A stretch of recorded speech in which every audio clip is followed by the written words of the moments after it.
Você é Bahia? Se você é Bahia, você tá no lugar certo. Aqui é seu lugar.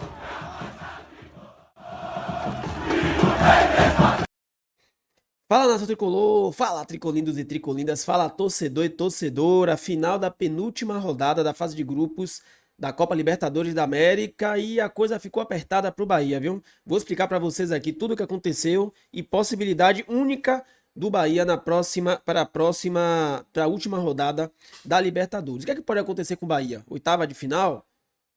Sul-Americana?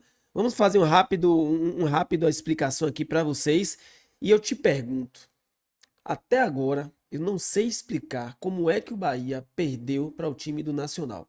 Eu assisti o jogo do Inter ontem contra o Internacional. Foi 2-0 para o Inter, mas poderia ter sido 1. Da mesma forma que o Nacional poderia até ter empatado. Mas terminou 2-0 porque no último minuto teve um gol, aquele gol do desespero já. Mas a gente vai falar mais sobre isso no decorrer do vídeo. Outra coisa também que eu quero trazer para vocês aqui. Por que uma joia de 17 anos joga no São Paulo, faz gol na Libertadores? Ah, Thomas, o que é que isso tem a ver com o Bahia? Bom, o Juan Pablo estava relacionado, mas os escolhidos para entrar foi, por exemplo, Michel Araújo e Rodrigo Nestor. Você lembra de algum jogo que Michel Araújo e Rodrigo Nestor entraram e fizeram a diferença? Eu não lembro, mas a gente vai falar sobre isso também. Eu também quero trazer para vocês aqui, galera, algo que é bem importante porque mexe com o futebol brasileiro e, obviamente, também mexe com o Bahia. Edinaldo Rodrigues caiu e parece que dessa vez as coisas estão bem apertadas para ele, viu? Até porque as federações que apoiavam ele, que era unanimidade, 19 das 27 federações desistem de apoiar o Edinaldo Rodrigues. Bora falar sobre tudo isso e muito mais. Antes de mais nada, serão todos bem-vindos aqui ao canal, canal Tom Bahia, canal da Nação Tricolor, onde você fica sabendo dos assuntos sempre mais relevantes do nosso Bahia. Mas vem cá, você é Bahia? Se você é Bahia, você está no lugar certo. Aqui é seu lugar para ficar por dentro dos melhores conteúdos do nosso tricolor. E se você é Bahia, se você gosta desse conteúdo, já chega aqui desse lado aqui, ó. Deixa o like no vídeo, porque o YouTube vai entender que esse conteúdo é relevante, vai propagar o nome do nosso Bahia e o nome do nosso canal para todos os tricolores espalhados por esse mundão afora. Se inscreva no canal se você não for inscrito e ative as notificações, porque todos os dias tem vídeos aqui trazendo sempre as melhores informações do nosso Bahia para você, torcedor tricolor, para você, torcedora tricolinda. Quero começar esse vídeo dizendo a vocês que já temos quase ingressos esgotados, sabe para onde? Para o Bavi. Pois é, olha só, mais de 43 mil ingressos já garantidos para o Bavi de domingo. No caso, ontem começou a venda para sócio Esquadrão da Sorte. Hoje abre para o público geral. Site da Arena Fonte Nova, site da Arena e plataforma online da ingresso. São as opções. Esse aqui ainda segue liberado. Olha lá, ó.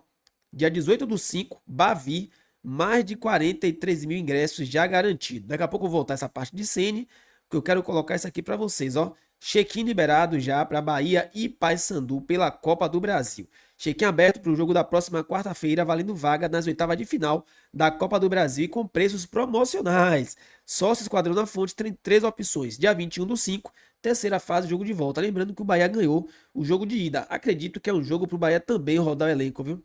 Acredito que seja um jogo para o Bahia rodar o elenco. E aqui Rogério Ceni falando sobre a última, o último Contra o Atlético jogo, Mineiro. o último jogo da fase de grupos da Libertadores. Bora ver aqui. E nós vamos até o último. Bahia não desistiu em 23 contra o Atlético Mineiro. Não desistiu em 24 quando precisava ganhar a última rodada para estar na pré-Libertadores. Atravessou as fases de pré-Libertadores sempre fazendo bons jogos. Nós temos que jogar como a gente sempre tentou. A gente foi lá contra o Palmeiras, sofreu bastante, porque as equipes que a gente enfrenta, pela competição que a gente joga, elas também têm qualidade, né?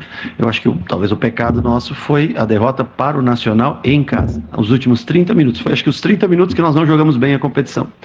Hoje, nós enfrentamos uma equipe que traz sempre dificuldades para todo mundo que vem aqui.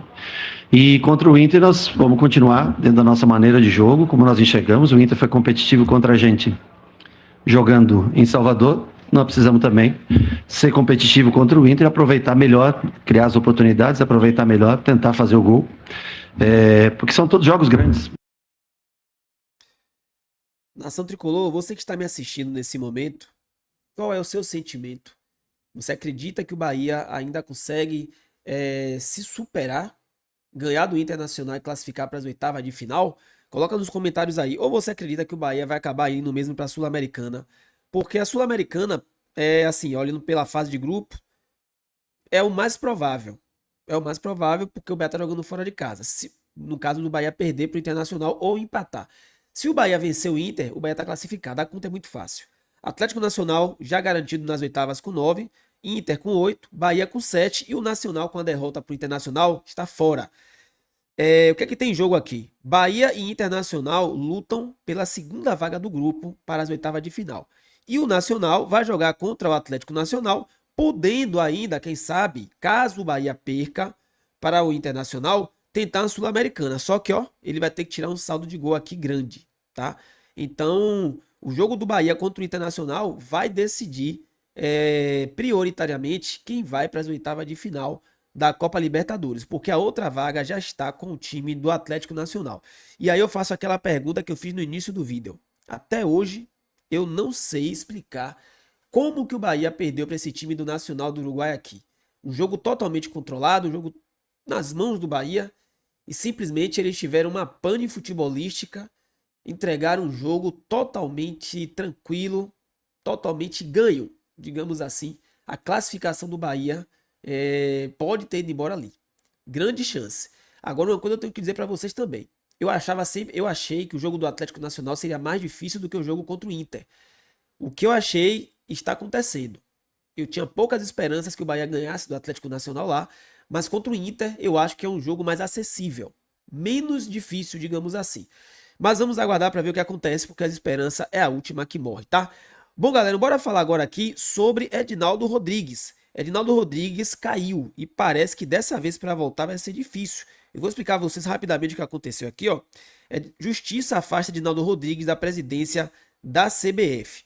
Em decisão na quinta-feira, ontem, o desembargador Gabriel Oliveira Zéfiro, da 19ª Câmara Civil do Rio de Janeiro, afastou Edinaldo Rodrigues da presidência da CBF. O magistrado entendeu como não válida por incapacidade mental e possível falsificação a assinatura do ex-presidente da CBF, Coronel Nunes, em documento que manteve Edinaldo Rodrigues no comando da CBF, anulando toda a documentação de forma oficial.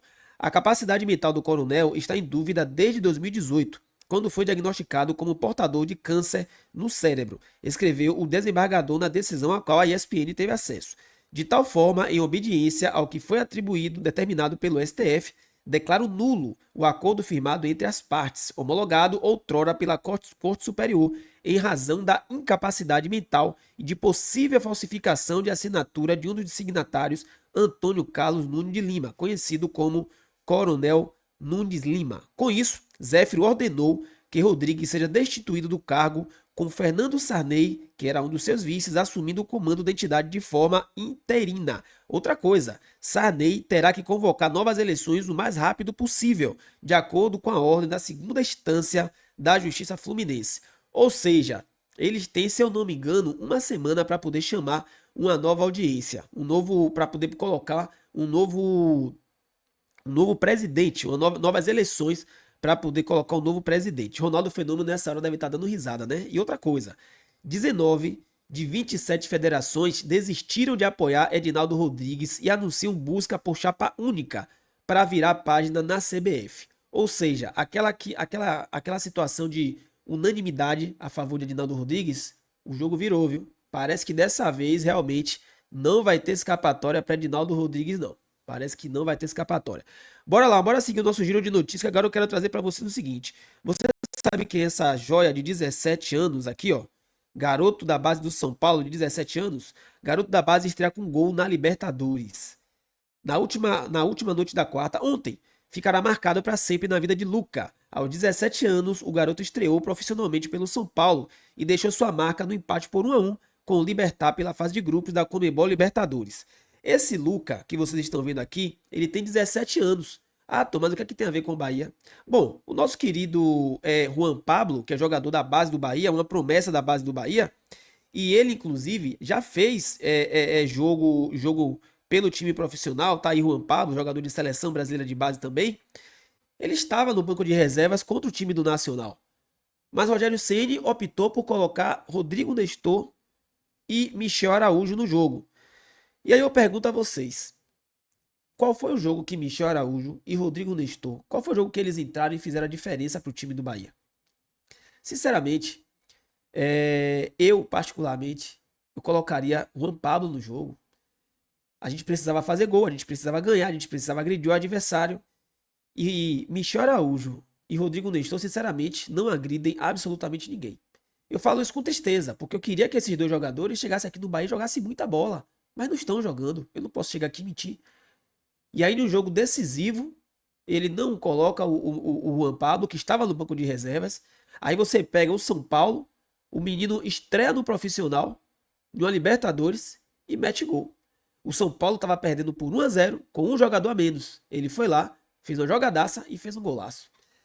Então, assim, é complicado, né? A gente vê um jogador com qualidade de Juan Pablo, com promissor como o Juan Pablo, não ter oportunidade em momentos oportunos. Por que não colocar o Juan Pablo para jogar pelo menos com 10, faltando 10 minutos para acabar o jogo? Meu amigo tá perdendo por 1-0. Coloca o menino para jogar. Qual é a merda que ele vai fazer? Tá jogando no ataque. Complicado na defesa. Eu até entendo que a defesa você não pode. Erro, é erro zero. Mas coloca ele lá no ataque. O menino tem qualidade, jogador de seleção brasileira, já jogou, já estreou pelo profissional. Porque essa dificuldade de colocar os jogadores da divisão de base aqui no Bahia, até porque são jogadores que já mostraram qualidade, são promissores, né? Sinceramente.